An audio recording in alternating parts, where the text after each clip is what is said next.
Hey guys, welcome to another episode of Amber Unfiltered. Today I want to do a little mini series. I had this idea, but you know I'm not consistent when I have new ideas. So I wanted to talk to you guys about, I can't even talk. I wanted to talk to you guys about shows that I missed. That was like a new little mini series idea I had. I don't know if I'm gonna actually do another part 2 or a part 3, but anyways, I wanted to talk to y'all about True Blood. Do y'all remember that show? That show was my shit. But before we do that, don't forget to like, comment, and subscribe. Also, if you want to cash at me at Amber Unfiltered Show, that'd be greatly appreciated. I'm on a motherfucking roll. This is video number 3. Girl, I called my husband back and he talking about, can you go put my passport in the mailbox? Because he's going to go get fingerprinted. He's a contractor for the government. So this fool forgot his passport. I'm like, bro, so what was you going to do if I wasn't home? I swear this man will forget his ass if it wasn't attached to his butthole. I'm serious. Like, I'm just like, oh my God, he's so forgetful, bro. Are any of your husbands or partners like that? Because I swear it's all men. I'm sorry, I'm not trying to shit on men, but I do be forgetting everything. I'm like, so set a calendar reminder. Take care of it while you're thinking about it. Because you know, if you're an adult and like you think of something, you better do it right then and there. Because that bitch gonna fly out your mind and fly right to the sky, bitch, like a bird. But anyway, so I wanted to talk to y'all about True Blood. I loved that fuck out of that show. That was my shit. I think it came out in 2008. It was based on a series of books by Charlaine Harris. It's basically Anna Paquin plays. She's like, is she like a telepath? I think she is, but she's like also very empathetic. So she's like in the deep south. I think it was like Bon Temps. It was like a fictional town in Louisiana. Damn, I got good memory sometimes. But so she's a telepath and she lives in a small town and she comes across vampires. When she comes across a vampire, then it comes to light that they live in a whole town full of them and they didn't even know. That show was my shit, and honestly, that was the first time I seen Alexander Skarsgård on screen. I said, that's a fine fucking specimen. That is a fine specimen, okay? Like, if I could have a celebrity hall pass and like I wasn't married, I'm going for him because that motherfucker fine. Look him up if you don't know who I'm talking about. You probably seen him in a bunch of shit. And I just watched him a couple weeks ago in the Northman. I said, God damn, that motherfucker fine. But anyway, y'all know I love older white men, child. So I just wanted to talk to you about that because I love the way that Anna Paquin, all the actors are phenomenal. I love Rutina Wesley. She plays her best friend Tara. I can't remember how to say it, but she's a black woman that's best friends with a white woman in the deep south, which that speaks to enough right there. But she kind of gets roped into the fantastical element and BS of it all, and she actually becomes a vampire herself. Spoiler, sorry. But I love the fantasy part of it, like werewolves, vampires. They've got like shapeshifters, like Sookie's boss that owns the restaurant where she's like a waitress at. He's a fucking shapeshifter. This man be turning into a fucking border collie or something. I was like, goddamn, bitch. Like, there's another shapeshifter he falls in love with. She turns into like a goddamn wolf. Actually, I don't remember if she turned into a wolf or nothing. They also had werewolves, so I was like, okay. It was like very much in that Twilight season, or era. But remember, like when everything was like vampire content, I was like, yeah, sign me up, suck my blood, suck my titty. I don't know, but I'm sorry, I'm hyper today. Y'all got me hype. I'm feeling myself. Mom, don't watch this. But yeah, I just wanted to talk about it because I was like, damn, that show was actually really hard. I remember tuning in every was it Sunday at like 8 or 9 o'clock, and my dad would be sitting right there with me. And when a sex scene would come on, I'd be like, yeah, I gotta go make some popcorn. I gotta go fry a hot dog. Like, I gotta go do something else other than being in the room with you. Because I was like, bro, I can't watch. It's so awkward watching sex scenes with your parents. And I would just be like this, bitch, I'm like this the whole time. The sex scenes were fire. The storytelling was very clever. And I think it was like a metaphor for just being like other, like, you know, these other beings. Like, I think it was a metaphor for like being queer, for being different, for just, you know, if like you're a minority or like disenfranchised or marginalized in some way. And I thought that it was just like really brilliant. And I think a lot of the characters grew in a really unique way. Also, Sookie was like part fairy or part fae or some shit like that. So it was like really interesting. So her blood was like really unique, and like she almost died like so many times. But I like the evolution of the other characters. Like her brother starts out being like a fuck boy, and then he grows into himself. And some of the other characters, the supporting characters, like the chemistry is really good between the cast, and I like how they use them being like other beings from other dimensions as like a way to tell the story. But I just also like the portrayal of it. I like the cinematography of it. It's like very gritty. It's very bleak. It's like dark. And it has like that deep South feel, like that Gothic feel, like Southern Gothic, Southern horror, Southern like folklore. Like that's what I really liked about it.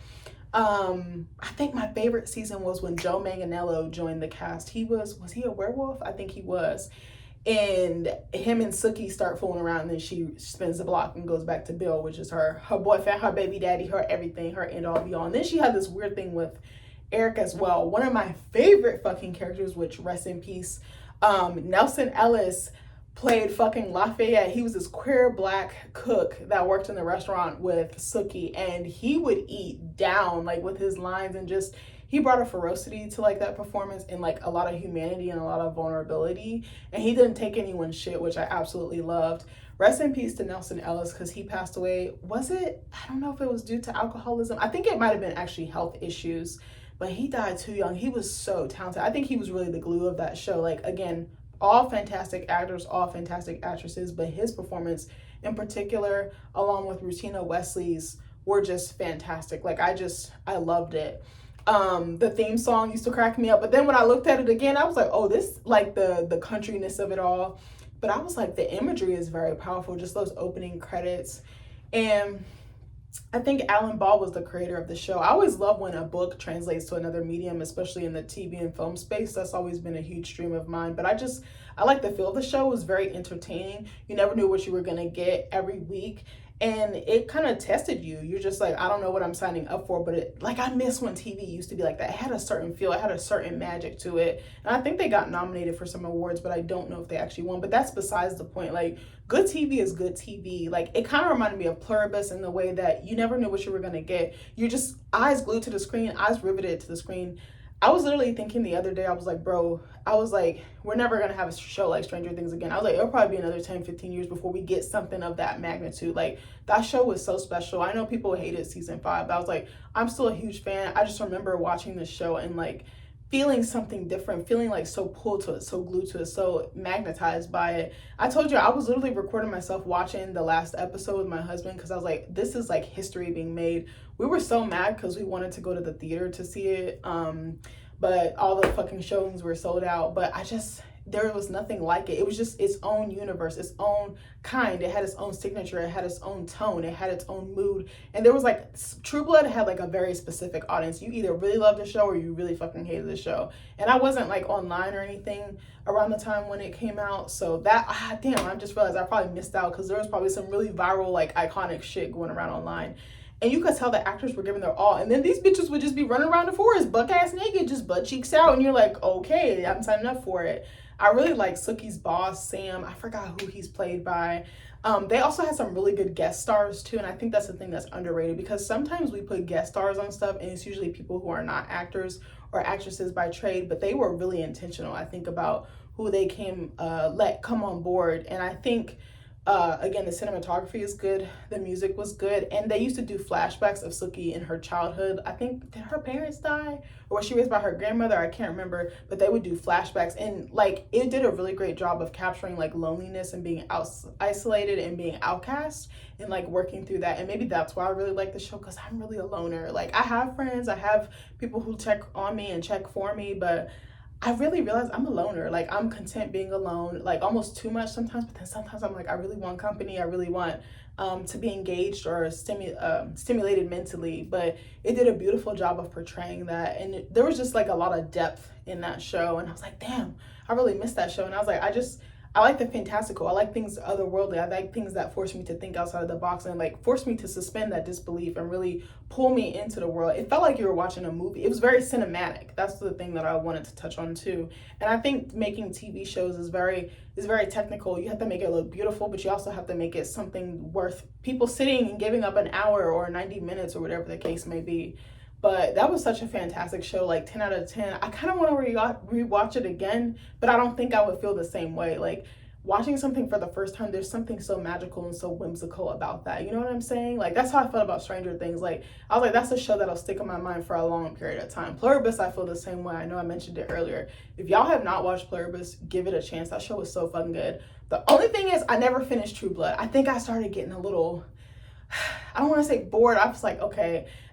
Sometimes you can tell when writers are running out of ideas and when they can't figure out how to connect those dots and like tie those loose ends or like thread them, you know, seamlessly. And I was kind of getting that, but maybe I should go back and watch the end, because I just got to figure out what season I stopped at. But we were talking about, we're also watching House of the Dragon right now, which is a Game of Thrones spinoff. And I never finished Game of Thrones because after season 4, they just pissed me off so bad. I got up into the point where Cersei was doing the walk like of shame, basically. I can't remember what it was exactly called, but my husband was like, you need to go. He was like, you need to go finish it. And I was like, okay, bitch. House of the Dragon was pissing me off in the beginning. I'm not gonna lie. Rhaenyra really pissed me off. I was like, bitch. But then she surprised me. I was like, oh, her character arc was like that. That's why I think I like certain shows, the character arc, the character development. You like, oh, this bitch growing up. She putting on her big girl panties. Okay.